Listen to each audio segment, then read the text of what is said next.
मैंने श्रीमद् भागवत गीता जब तक नहीं पढ़ी थी, जब तक मुझे यह ज्ञात नहीं हुआ था कि हम सब आत्माएं हैं और यह जिंदगी हम आत्माओं के लिए एक इम्तिहान है। अपने अंदर से अपने सबसे अच्छे रूप को बाहर निकालने का और भागवत गीता इस इम्तिहान को पार करने की एक अहम किताब है।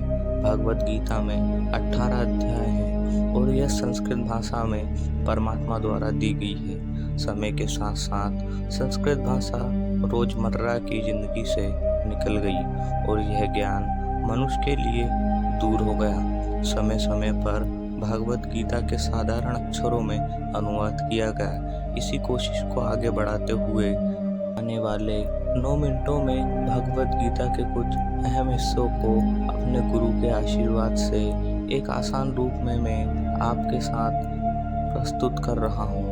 आत्मा ने भगवान श्री कृष्ण के द्वारा सबसे बड़े धर्म युद्ध महाभारत की रणभूमि में कुरुक्षेत्र में अर्जुन को कुछ 5000 सालों पहले दिया। यह वह वक्त था जब धर्म का बार बार उल्लंघन हुआ, परमात्मा का डर मनुष्य से निकल गया। लालच की होड़ में भाई ने भाई को मारने की कोशिश की और यही नहीं, एक ब्यादा औरत को भरी सभा में अपने बड़ों के सामने अपमानित किया गया। इससे पहले कि मनुष्य जाति धर्म युग से निकलकर पूर्ण रूप से कलयुग में जाती, युद्ध की रण में युद्ध से कुछ पहले परमात्मा ने गीता भगवान श्री कृष्ण द्वारा मनुष्य जाति के कल्याण के लिए दी।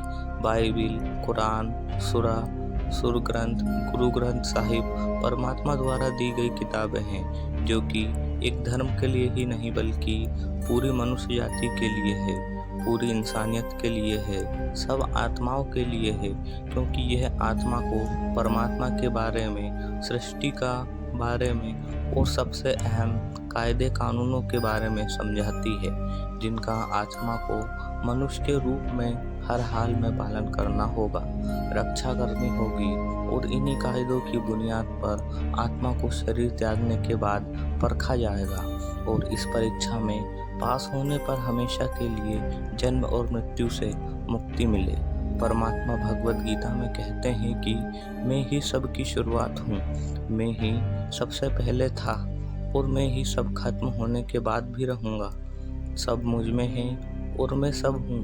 जो भी तुम सुन सकते हो, देख सकते हो, जप सकते हो, सूंघ सकते हो और छू सकते हो, यह नदियाँ, पहाड़, सूरज, चंद्र, ग्रहण, सितारे सब मैंने ही बनाए हैं। सब में मैं हूँ।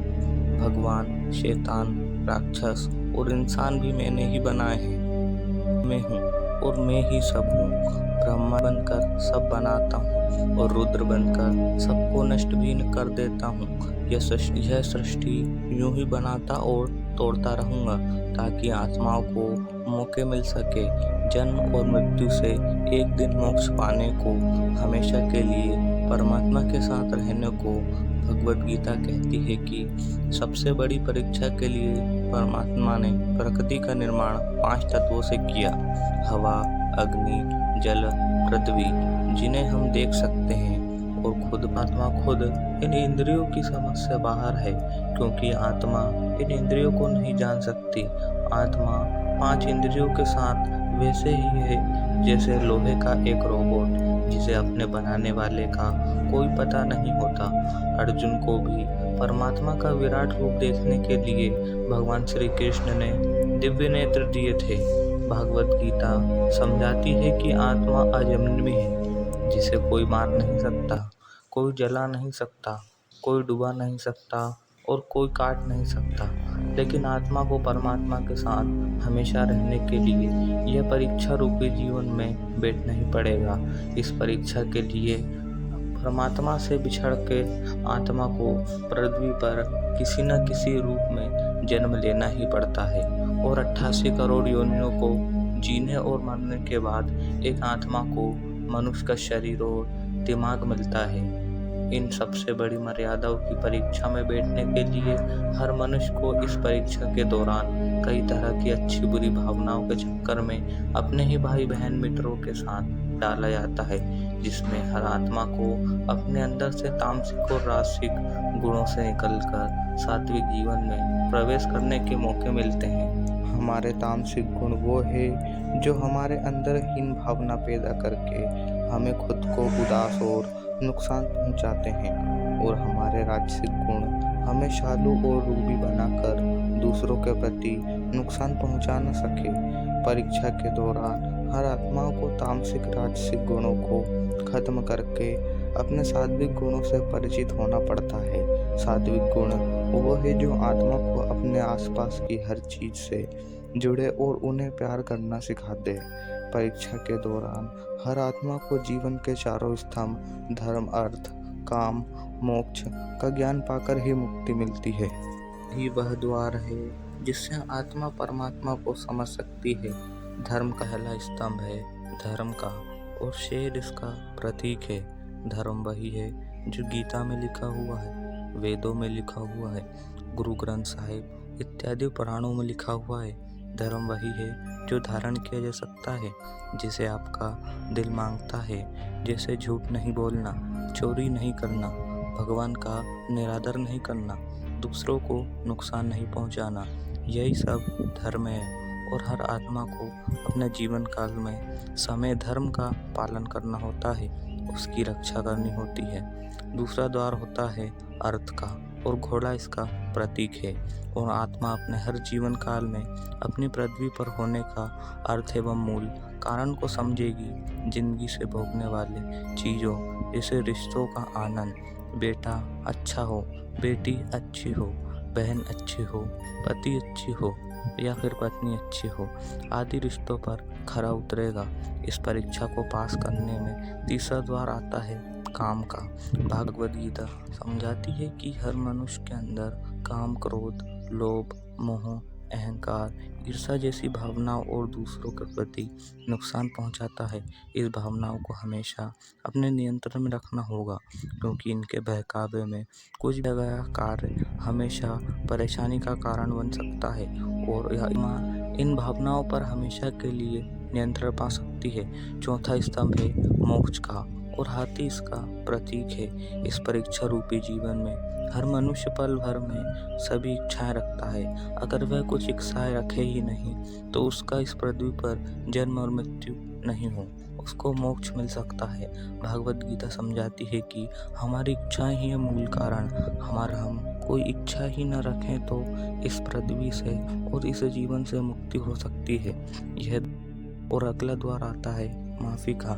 जिन्होंने आपके साथ बुरा किया है उनको माफ़ करके, या जिनके साथ आपने बुरा किया है उनको माफ़ करके, जब तक आत्मा इन चारों दरवाजों धर्म, अर्थ, काम, मोक्ष को समझ नहीं लेती, तब तक आत्मा को बार बार इस पृथ्वी रूपी जीवन में आना ही पड़ता है और इस परीक्षा को करना ही पड़ता है। परीक्षा का समय खत्म होते ही आत्मा को शरीर और अन्य सब वस्तु का त्याग करना होता है। जो भी संसार में रहकर बनाया है वह किसी और का होगा, और आत्मा अपने कर्मों के साथ चली जाएगी। आत्मा के अच्छे बुरे कर्म का हिसाब होता है। अपने अच्छे कर्मों के लिए आत्मा को स्वर्ग और दुष्कर्मों के लिए वह नरक में चली जाती है। नरक में आत्मा को अपने पापों का सजा मिलती है, और सजा खत्म होने के बाद उसे फिर से एक इंसान का दिमाग और शरीर मिलता है। इस परीक्षा में फिर से बैठने के लिए हर परीक्षा में फिर से वही चीज़ दोहराई जाएगी। जिंदगी के 4 स्तंभ धर्म, अर्थ, काम, मोक्ष को समझने के लिए जन्म से मृत्यु तक कर्मों का हिसाब हर आत्मा को भी देना पड़ता है। वो अच्छे बुरे हालातों से जाना पड़ता है। लेकिन जब आत्मा परमात्मा के साथ योग नहीं समझ रही थी, वह मुक्ति नहीं पा सकती। भागवत गीता समझाती है कि मनुष्य अपने शरीर, दिमाग या दिल से भगवान को पा सकता है। शरीर द्वारा किए कर्मों के माध्यम से परमात्मा को पाने को कर्म योग कहते हैं। ऐसे कर्म जो परमात्मा की इच्छा से हो और दूसरों के कल्याण के लिए हो। वाल्मीकि ने अपने माता पिता की सेवा की और उन्हें 4 धाम की यात्रा करवाई। मदर टेरेसा ने अपने प्यार और सेवा के माध्यम से, मैडम क्यूरी ने वैज्ञानिक खोज में अपने जीवन का बलिदान दे दिया। अपने कर्मों द्वारा परमात्मा को पाया। भागवत गीता समझाती है कि एक आत्मा दिमाग से भी परमात्मा के साथ योग लगा सकती है। इसे राजा योग कहते हैं क्योंकि दिमाग या मस्तिष्क अपनी इंद्रियों का राजा होता है। एक मनुष्य अपनी आस्था, सांस प्रणाली, अभ्यास और साधना और तपस्या के माध्यम से परमात्मा से योग मिला सकता है। इस योग को समझने के लिए हमें अपने अंदर की एनर्जी या चक्र और कुंडलिनी को समझना पड़ेगा। आत्मा मस्तिष्क से मेडिटेशन या ध्यान लगाकर परमात्मा के साथ योग बना सकता है। शंकराचार्य, स्वामी विवेकानंद, स्वामी परमहंस, कई योगी इस योग के रास्ते से परमात्मा से मिल चुके हैं। परमात्मा भगवद गीता में कहते हैं कि अगर किसी आत्मा को धर्म ना भी समझ आए तो उसे उसके सारे पाप माफ कर देता हूँ। को ऐसी दिल की गहराइयों से पुकारने पर परमात्मा भक्ति योग बनाते हैं।